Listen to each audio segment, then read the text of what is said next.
Recently एक case हमने देखा, शायद सदीक का बेटा है कयूम सदीक, उसने अपने बाप को मरवा दिया 13 करोड़ की गाड़ी के पीछे।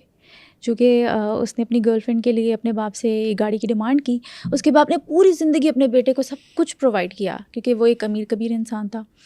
उसने अपने बाप से जब ये डिमांड की, सरप्राइज़ के तौर पे उसने अपने बेटे के लिए ले भी ली थी, उसके बेटे ने अपने बाप को कत्ल करवा दिया। यानी कि बाउंड्री ना होना भी कितना डेंजरस हो सकता है, ये केस हमें बताता है। मैं इसमें थोड़ी सी आपको यहाँ पे करेक्शन भी कर दूँ, बिकॉज इसके ऊपर ये कहानी हमें सुनाई ज़रूर गई है, बट एक्चुअली ये कहानी ऐसे नहीं थी जो मैंने जितना पढ़ा है और जितना इसको स्टडी किया है। ठीक है, मतलब इस कहानी में मेरी गाड़ी वाला सरप्राइज़ ज़रूर ठीक है, बट वो मेरा ख्याल है कि जितना उसके पास पैसा था उसको कोई फ़र्क नहीं पड़ना था। बाप को शायद वो मांगता भी ना, माँ से ही ले जाता। यहाँ पर जो इशू है ना, यहाँ पर 3-4 इश्यूज़ हैं। वल्लाहु आलम, मैं जाने वाले के करैक्टर के बारे में नहीं जानता हूँ कि वो कौन था, तो मैं उस बंदे को नहीं जानता, मैं उस पर बात नहीं करूँगा। मैं एज एन ऑब्ज़र्वर आपको अपने ऑब्ज़र्वेशन दे सकता हूँ। नंबर 1 ये कि जो बाउंड्री लेस पेरेंटिंग है जिसकी आपने बात की, वो डेफिनेटली वो एक रीज़न इसमें है, ठीक होगी। नंबर 2, कहीं ना कहीं किसी न किसी तरह से, ठीक है, उस बच्चे की पर्सनैलिटी को आपने ओवर स्नब किया है या ओवर प्रोटेक्ट किया, दोनों में से एक काम हुआ।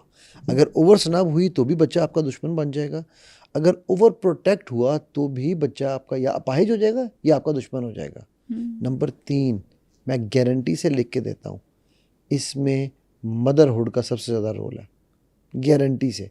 जब बच्चा पहली दफ़ा गलत काम करता है ना, तो माँ उसको छुपाती है बाप से, ठीक है, फिर वो उसको बाप से डराती है, फिर वो उसको बाप से दूर ले जाती है। एब्सेंशिया फादरहुड, अगर आपको याद हो, मैंने FBI की रिसर्च बताई थी, जाके लोग नेटफ्लिक्स पे देख सकते हैं। जी जी। Absentia fatherhood is the second biggest reason of criminals, especially rapist and murderers, ठीक है।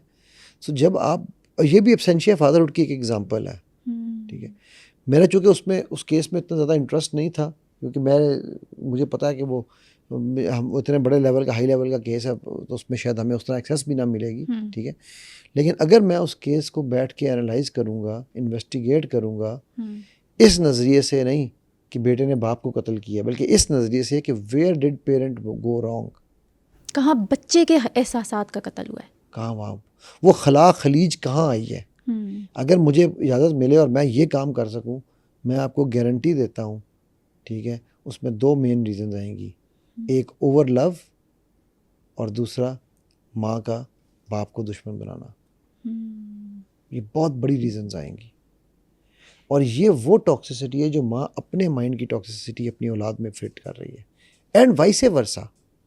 कुछ बाप भी ऐसे कर रहे होते हैं कि तेरी माँ अच्छी नहीं है, तेरी माँ पैड़ी है, तेरी माँ ये, ठीक है।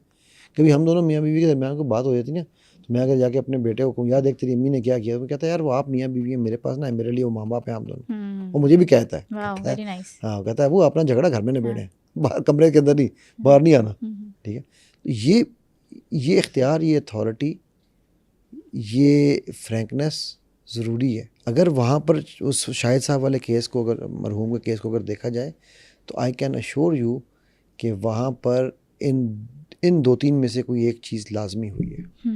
वो एक गाड़ी के पीछे कत्ल नहीं हुआ।